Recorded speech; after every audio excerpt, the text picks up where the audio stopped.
नमस्कार, आपका स्वागत है। भगवान श्री कृष्ण कहते हैं, जिसका भी जन्म हुआ है उसकी मृत्यु निश्चित है। मृत्यु ही काल है। मृत्यु का समय आ जाने पर जीवात्मा से प्राण और देह का वियोग हो जाता है। मृत्यु का समय पहले से ही तय होता है और वह उसके निश्चित समय पर ही आती है।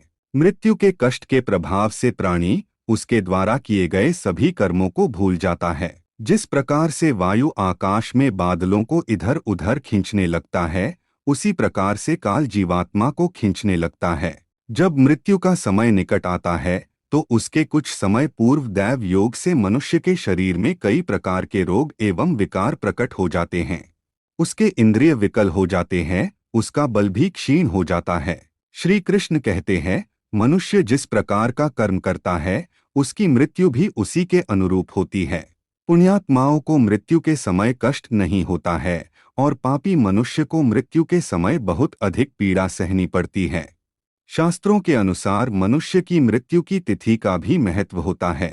मनुष्य की मृत्यु जिस तिथि पर होती है उसी के अनुरूप उसे शुभ अशुभ परिणाम प्राप्त होते हैं। आज हम जानेंगे भगवान श्री कृष्ण के अनुसार पितृपक्ष में मनुष्य की मृत्यु होने पर उसकी आत्मा कहाँ जाती है। क्या उसे मोक्ष की प्राप्ति सहज होती है या फिर उसे नरक में कष्ट भोगने पड़ते हैं। दोस्तों, प्रति वर्ष भाद्रपद मास के शुक्ल पक्ष की पूर्णिमा से पितृपक्ष का आरंभ होता है। पितृपक्ष में मनुष्य अपने सभी कार्यों को छोड़कर पितरों के लिए श्राद्ध एवं तर्पण करते हैं।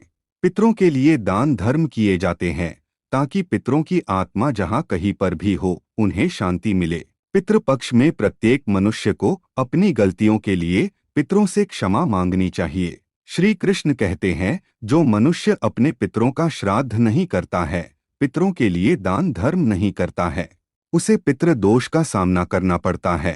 पितृदोष के कारण मनुष्य की दुर्गति होती है, उसका संपूर्ण धन नष्ट हो जाता है। इसीलिए अपने पितरों को कभी दुखी नहीं करना चाहिए। जिस व्यक्ति को पितरों का आशीर्वाद मिलता है वह कभी संकट में नहीं पड़ता, उसके दुखों का नाश हो जाता है। वह व्यक्ति सदैव उन्नति करता है।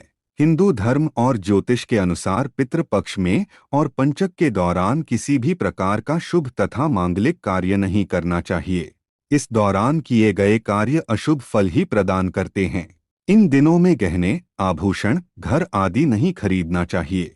विवाह, मुंडन, गृह प्रवेश आदि प्रकार के मांगलिक कर्म भी पितृपक्ष में करना वर्जित माना जाता है। पितृपक्ष में ऐसे कार्य करने पर पितृदेव रुष्ट हो जाते हैं।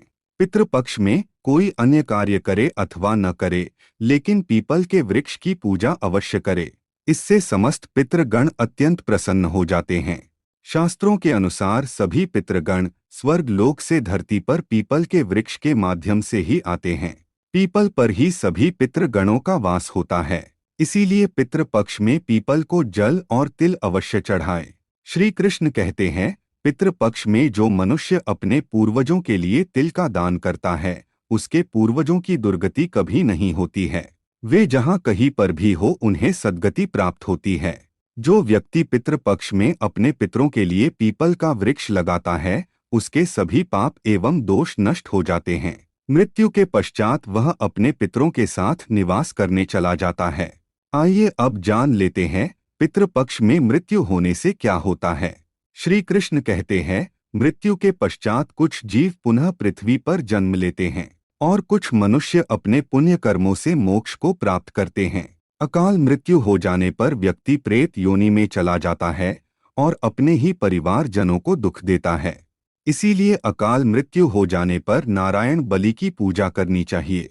भगवत गीता में भगवान श्री कृष्ण कहते हैं, जो मनुष्य पितृपक्ष के शुक्ल पक्ष में मृत्यु को प्राप्त हो जाता है उसे मोक्ष की प्राप्ति होती है। पितृपक्ष में स्वर्ग के द्वार खुले रहते हैं। इस समय पर जो भी मर जाता है उसे नरक में जाना नहीं पड़ता है और वह फिर से मनुष्य जन्म नहीं लेता है, उसे मोक्ष मिल जाता है। इसीलिए पितृपक्ष में मरने वाले लोग बहुत ही भाग्यशाली माने जाते हैं। पितृपक्ष को आध्यात्मिक पर्व माना जाता है। इस समय पर सभी पितृगण पृथ्वी पर उपस्थित रहते हैं। जो भी पितृपक्ष में मर जाता है वह अपने पितृगणों के साथ स्वर्गलोक में जाता है। मान्यता है कि श्राद्ध पक्ष में मृत्यु को प्राप्त होने वाले व्यक्ति की आत्मा अपने दिवंगत परिजनों की आत्माओं से संबंध जोड़ने की कोशिश करती हैं, जिससे उनका यमलोक जाने का मार्ग आसान हो जाता है। उन्हें यम मार्ग में दुखों का सामना नहीं करना पड़ता है।